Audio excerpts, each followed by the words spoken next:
مریں گے کوئی انسان نہیں رہے گا. کل من علیہا فان, کسی کو رہنا نہیں ہے سوائے اس رب ذوالجلال کے جو کائنات کا بنانے والا وارث ہے, مالک ہے, اس کو رہنا ہے.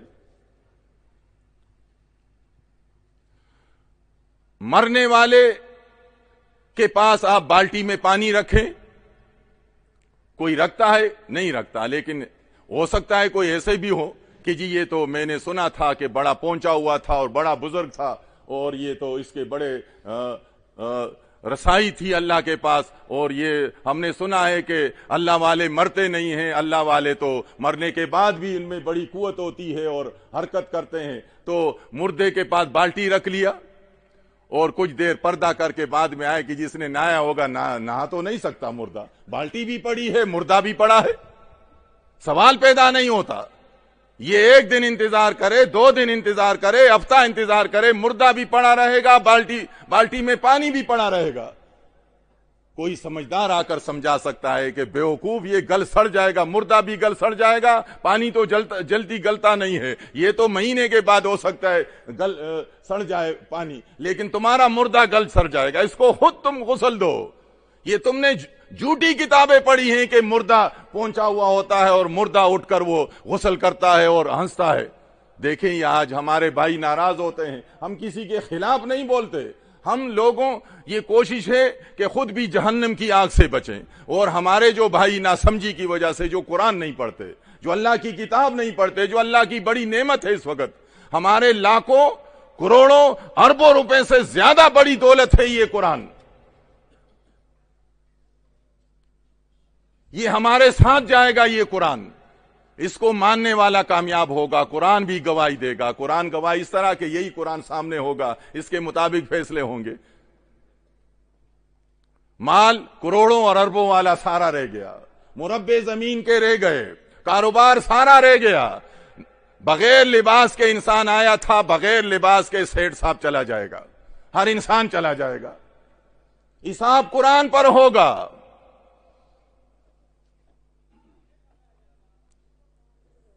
یہ بتا دیا ہے کہ اس کتاب نے کہ مردے قیامت تک کے لیے نہیں سنتے, مردوں میں جان نہیں ہوتی. ہمارے کچھ بھائی ہیں جن کو جب سمجھایا جاتا ہے ناراض بھی ہوتے ہیں کہ جی ہمارے جماعت میں بڑے بڑے علماء ہیں, یہ دنیا کے لوگ ہمارے پاس آتے ہیں, کیا نہیں سمجھتے؟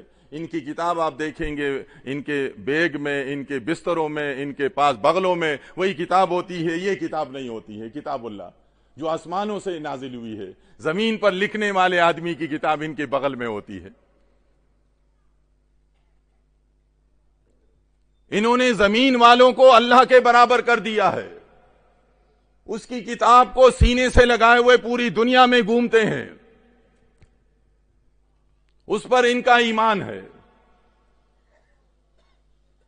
اپنا بھی عقیدہ خراب, اپنا بھی ایمان خراب, قرآن کے خلاف. جس کا عقیدہ اور ایمان ہو خراب ہوتا ہے, یہ کسوٹی ہے. اس کے مطابق ہوگا تو خالص کھرا ایمان ہے, سچا ایمان ہے. اس کے خلاف ہے, یہ کسوٹی ہے, ترمامیٹر ہے. اس کے خلاف ہے, کوٹا ایمان ہے, گندا ایمان ہے. اللہ کے ہاں ایسا عقیدہ رکھنے والا, ایمان رکھنے والا جو اللہ کی کتاب کے خلاف ہو, انسانوں کی کتاب نہیں, اللہ کی کتاب کے خلاف ہو, پکڑ کر جہنم میں ڈال دیا جائے گا. ہمارے یہ دوست بھائی, ان کو سمجھایا جاتا ہے, فضائل صدقات میں لکھتے ہیں, بڑے خوش ہوتے ہیں, ہم نے بڑا دورہ لگایا, 40 دن 6 مہینے یہی باتیں کرتے ہیں. کیا کہتے ہیں؟ بے جان کو تختے پر لٹایا گیا, غسل دینا یہ سنت ہے, مرنے والے کو غسل دینا چاہیے. یہ ایک سنت کا طریقہ ہے. یہ گلتا سڑتا ہے قبر میں, لیکن اپنے طرف سے آپ اچھے طریقے کے ساتھ, ایک اعزاز کے ساتھ, پاک صاف کر کے کپڑا پہنا کر آپ رخصت کر دیتے ہیں. کپڑا بھی ختم ہو جاتا ہے, بدن بھی گل سڑ جاتا ہے, لیکن اپنے طرف سے آپ اس طرح گڑے میں نہیں پھینکتے. ایماندار تھا, آپ نے اچھے طریقے کے ساتھ, اعزاز کے ساتھ آپ نے دعائیں دیتے ہوئے آپ نے مٹی ڈال لی اس پر. اس میں جان نہیں ہوتی. یہ اس لیے کہ یہ اب خود کچھ نہیں کر سکتا. روح نکلنے کے ساتھ یہ دوسروں کا محتاج ہو گیا. پہلے اللہ کا محتاج تو تھا، اب یہ انسانوں کا بھی محتاج ہو گیا. اب یہ اپنا کام نہیں کر سکتا. اب زندے کچھ کریں گے تو یہ سنبھل جائے گا، ورنہ یہ پڑے گا پڑا اس طرح گل سڑ جائے گا، کچھ نہیں کر سکتا. لیکن ہمارے یہ بھائی اس میں پڑھے لکھے علم علماء بھی ہیں، وہ قرآن کے مقابلے میں اپنی کتاب سینے سے لگائے ہوئے جن میں یہ واقعات ہیں، وہ کہتے ہیں کہ تختے پر پڑا ہوا مردہ نہلاتے وقت، اور آپ الفاظ دیکھیں گے تو عجیب عجیب، یہ پڑھے لکھے بھی ہیں، یہ علماء بھی ہیں، کہتے ہیں کہ ایک بزرگ مرید کو غسل دے رہے تھے. دنیا میں تو اوپر تو یہ لوگوں کو ڈراتے ہیں کہ پیر میں طاقت ہوتی ہے، بزرگ میں، مرید کو ڈرایا جاتا ہے. اور وہاں واقعے میں لکھتے ہیں کہ بزرگ مرید کو غسل دے رہے تھے تو مرید طاقتور، مرید نے بزرگ کا انگوٹھا پکڑ لیا، مرے ہوئے مرید نے، اور بزرگ انگوٹھا نہیں چھڑا سکتے.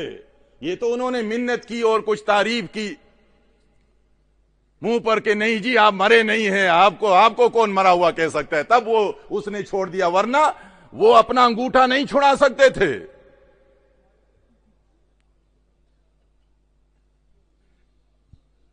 بزرگ اپنا انگوٹھا نہیں چھڑا سکتے تھے. باہر لوگوں کے ایمان خراب کرنے کے لیے یہ بزرگ ہیں، بزرگوں کے مزار پر ہم جاتے ہیں، بزرگوں کو آپ پکار سکتے ہیں، کہتے ہیں مقبول بندے بزرگ ہیں، بزرگانی دین کا یہ واقعہ، مرید نے انگوٹھا پکڑ لیا. بزرگ میں اتنی طاقت نہیں، زندہ بزرگ، اور یہ جب مر جائے، یہ بزرگ جب مر جائے تو پھر یہ کیا کر سکے گا؟ کچھ بھی نہیں. وہی قرآن والی مثالیں، مکھی ناک پر بیٹھی ہوئی ہے، بزرگ نہیں اڑا سکتا.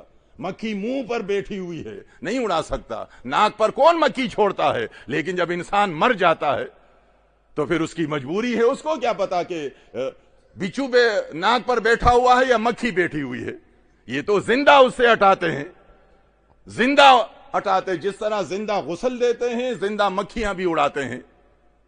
آپ بت کے اوپر کچھ گڑ میٹھی چیز لگائے اور مردے پر، مردے کا منہ بھی مکھیوں سے بھر جائے گا اور بت بھی اس کا منہ بھی بھر جائے گا.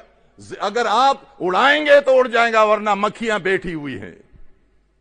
مردہ بے جان، اموات غیر احیاء. یہ اب وضو نہیں کر سکتا، یہ بالٹی سے پانی نہیں اٹھا سکتا، مکھی نہیں اڑا سکتا. یہ مثالیں میں اس کی وضاحت کروں گا، یہ میری اپنی طرف سے باتیں نہیں ہیں، قرآنی مثالیں ہیں، یہ قرآن میں ہے. لکھتے ہیں یہ خوش بھی ہوتے ہیں، جی ہمیں بڑا ثواب ملے گا، 6 مہینے ہو گئے اور پیسہ بھی لگایا. ان کے سامنے قرآن قرآن بیان کرو تو ایک قسم کا اپنے آپ کو اس طرح سمجھتے ہیں کہ کام تو ہمارا ہی ہے، تمہارا کام، تم قرآن بیان کرتے ہو، تم تو اختلاف پیدا کرتے ہو، لوگوں کو لڑاتے ہو. یعنی ہم قرآن بیان کرتے ہیں تو یہ لوگوں کو لڑانا ہے اور قرآن کے خلاف باتیں کرو. ظاہر ہے دنیا والے تو یہ چیزیں پسند کرتے ہیں کہ قصے کہانیاں ہو، وہ تو اکثریت قرآن کہتا ہے وَأَكْثَرَ النَّاسِ لَا يَعْلَمُونَ، خوش ہوتے ہیں.